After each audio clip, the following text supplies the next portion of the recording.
out in a disturbing, raspy voice.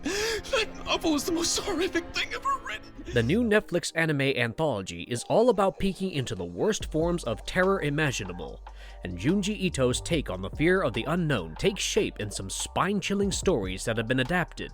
The story titled Library Vision is taken from New Voices in the Dark, and it is based on Library of Illusions, a shocking tale of the worst manifestation of generational trauma.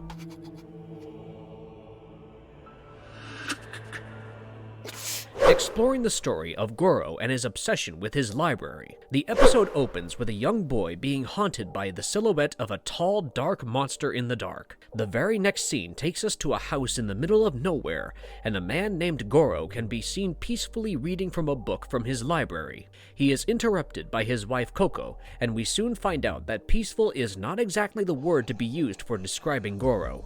He has a massive library, and he is abnormally obsessed with the books that are his prized possession. We see him flip out, enraged by one missing book that his wife had taken to read without his permission. In an infuriated state, he claims that he should always be able to find any book in the library at any given time, and clearly something is not right about this young man. One evening, we get to know more about his habits, and Goro is seen writing a daily journal, which he maintains religiously. He has never missed a single entry because, in his words, all his memories are packed within the pages of the diary. While the massive book collection in the library helps him keep track of the past, the diary helps him to record the present from his own perspective. That night, he wakes up from a terrible nightmare where he watches his books disappearing one by one. He is visibly shaken and immediately heads to the library to check on his collection. To his horror, he finds out that a book titled Renee of the Winter Wind has gone missing, and Coco calmly informs him that she put the book back in the shelf just like he had asked. Goro says that the book was one of his mother's favorites, and he obsessively starts looking for the book in the middle of the night. Further inspection of the library reveals that another book, Tanyo Akasabi's Hell of Thorns, has also gone missing. Goro shudders at the thought of another missing book, especially because this book is the scariest book in the world, a Japanese version of Necronomicon, if you will. He reveals that his father cherished the book, and the next morning we see him losing his mind over a few more lost books. These books seem to be mysteriously disappearing from the library, and all hell breaks loose for Goro. Later in the day, Goro has a strange vision where one of the lost books returns in the form of a young lady. A helpless Coco observes as her husband descends further into madness. We see him almost crippled with fear as his shaky voice confirms that the Hell of Thorns is also back in a monstrous form. He claims that the monstrosity entered through the window and grabbed the lost novel despite Goro's best efforts to try and fend it off. The silhouette monstrosity resembles the one we saw at the beginning of the episode, confirming that the child was none other than Goro himself. Meanwhile, Coco's pleas to him get checked by a doctor fall on deaf ears, and his condition steadily worsens. He can be seen uttering verses from the cursed book, and he claims that the silhouette of the monstrous entity is straight from hell. He also admits that the trauma has left him shaken since childhood, and reveals some childhood events where a cursed surgeon changed his physique beyond repair. Goro almost slipped into an abnormal state, and when he turns after his admission, we discover that something has left deep scratch marks all over his face.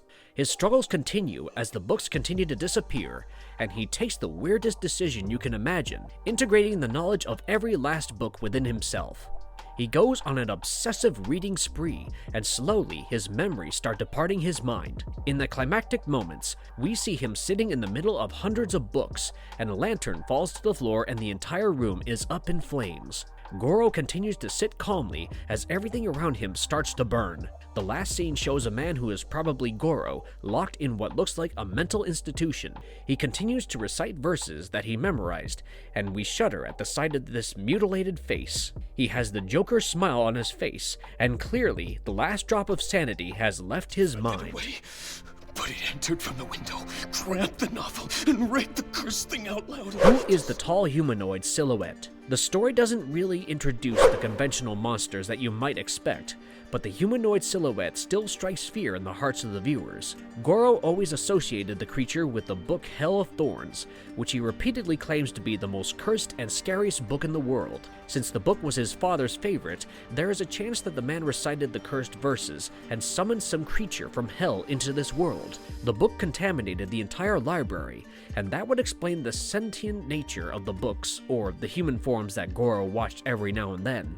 The creature continues to recite more of the verses, and maybe the silhouette entity preys on human minds. Goro's consciousness is taken from him bit by bit, and eventually he remains only as a human vessel without the slightest hint of human sanity. Oh, Goro, let's have a doctor take a look at you, okay? Coco, there's no need for that.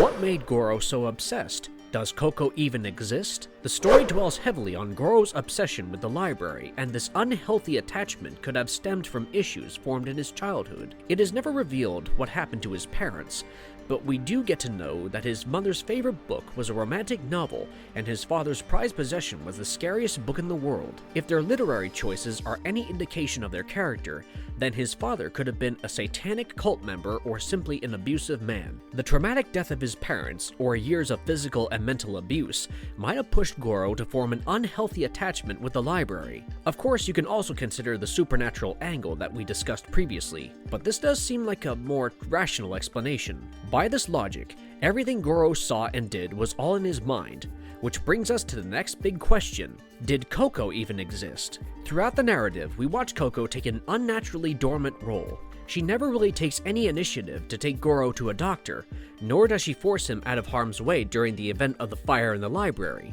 She accepts her husband's strange obsession like it's normal, and her appearances do make us doubt if she was real in the first place. If Goro's attachment issues and urge to find the solace and warmth of relationships are true, she could have been a fragment of his imagination that we were witnessing. Without my permission, always ask me if you want to read anything. Is that clear? I have a duty to protect. Marvelous verdict. The episode scores high on the shock value, and your blood runs cold every time you hear one of Goro's animalistic screams. The nicely veiled story of childhood trauma coming back to haunt an adult is actually quite thought-provoking, but we can promise you that you will be too busy being scared instead of nurturing your intellect. The anthology series is a must-watch for horror fans, and this episode is a great example of why. Do let us know in the comments below about your thoughts on the plot, and also tell us about what you think happened to cause Goro's condition. And if you liked our content, don't forget to leave a like and subscribe to us if you haven't already. Have a good one and be safe. Thanks everyone. Stop doing this to yourself. Don't get in my way. Please, I'm almost done with my endeavor.